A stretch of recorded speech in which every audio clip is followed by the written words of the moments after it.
Big news for seniors and Social Security beneficiaries. Well, it has been now confirmed that millions of low and middle income households across the nation are going to receive some boosted maximum monthly benefits this month. The federal government has also just began a new relief program, everybody, and this will provide everybody with extra stimulus checks. So if you want to find out the most up-to-date and reliable stimulus check information, then continue watching this video because we have a ton of views to go over because, like I said, there's a lot of developments going on in Congress around the fourth stimulus check. So stay tuned. So right now, there is support available if you are a homeowner in the country. The relief is part of a federal program and it's aimed at aiding residents who need to catch up on any of their late payments.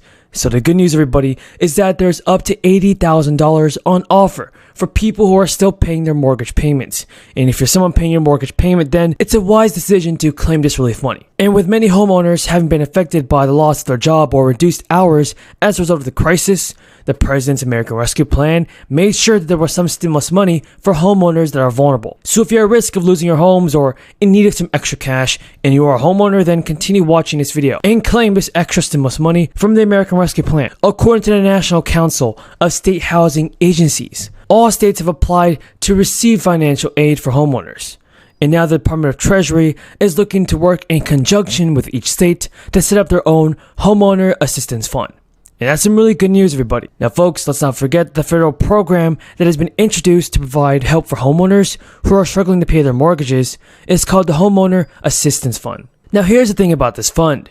There is now a Homeowner Assistance Fund program available in the majority of states, with pilot programs also on offer.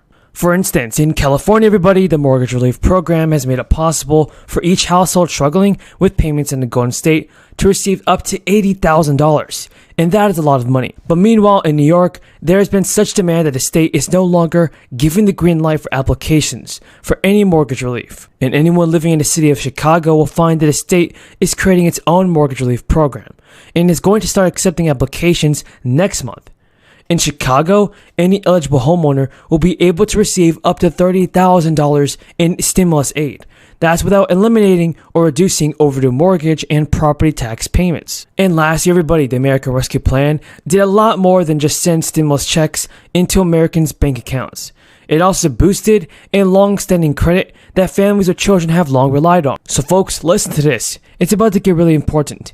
Prior to 2021, the child tax credit maxed out at $2,000 per child and was only partially refundable. So if someone claiming it had no tax liability, then they couldn't collect their money in full.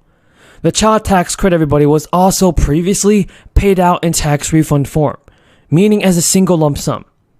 Last year, the value of the child tax credit increased to a maximum of $3,600 for children under age 6 and a maximum of $3,000 for children ages 6 to 17. The credit also changed to become fully refundable, giving more families the opportunity to receive its full value. Folks, I believe that's pretty good news, and I think that President Biden should definitely do more on this and help out the American people that are in need of stimulus payments. If you guys agree with me, then tell me in the comments down below. Judge Jackson, as I said, thank you again for being here today with your family and friends. The Supreme Court has a long and storied history. Its ranks have been filled by many superb justices whose contributions to the rule of law have stood the test of time. But the reality is that the court's members, in one respect, have never really reflected the nation they served. When the Supreme Court met for the very first time in February of 1790 in the Exchange Building in New York, there were nearly 700,000 slaves without the right of citizenship in this new nation of nearly 4 million people. Neither African Americans nor women had the right to vote. There was no equal justice under the law for a majority of people living in America. In its more than 230 years, the Supreme Court has had 115 justices. 108 have been white men. Just 2 justices have been men of color. Only 5 women have served on the court, and just 1 a woman of color. Not a single justice has been a black woman. You, Judge Jackson, can be the first. It's not easy being the first. Often you have to be the best, in some ways the bravest. Many are not prepared to face that kind of heat, that kind of scrutiny, that ordeal in the glare of the national spotlight. But your presence here today, your willingness to brave this process will give inspiration to millions of Americans who see themselves in you. As I mentioned to you, I was at the steps of the Supreme Court this morning to see the rally in support of you. There were so many young African-American women and law students there seeing your pursuit as part of their dream. In other important ways, though, that you're no different than many nominees who've come before us. President Biden nominated you because he knew your qualifications are outstanding. This committee knows you. You've appeared 3 previous times, and each time you've been confirmed with bipartisan support. And your professional record and life experience tell us what kind of lawyer, what kind of judge, and what kind of person you really are. Your guiding principles can be found in your life and in your work. That the Constitution must work for all Americans, not just the wealthy and powerful, that judges must show no favoritism, and that the judiciary must live up to the words emblazoned above the entrance: equal justice under law. So today is a proud day for America. We've come a long way since 1790, and we know that we still have a long way to go to form a more perfect union.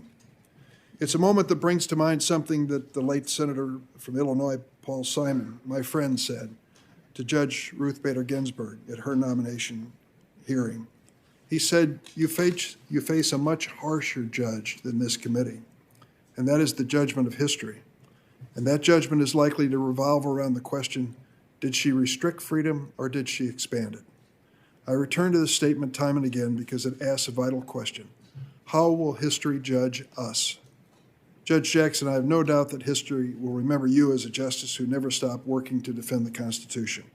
But I also ask the members of this committee, as we begin this landmark confirmation process, to consider how history will judge each senator as we face our constitutional responsibility to advise and consent. This moment also brings to mind something President Barack Obama, another trailblazer, said of a fellow Illinoisan when the late Justice John Paul Stevens announced his retirement.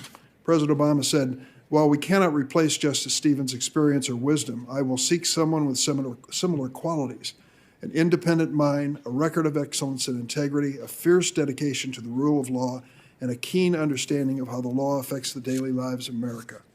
Much like Justice Stevens, we cannot replace Justice Breyer. But with you, Judge Jackson, we have a nominee who embodies the same qualities as both of these outstanding justices. You're independent-minded and understand the critical importance of judicial independence.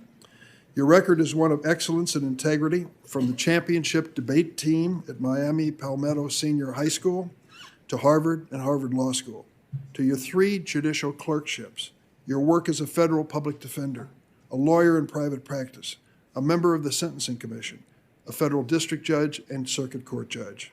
Throughout your career, you've been a champion for the rule of law, determined to get it right even at the risk of public criticism.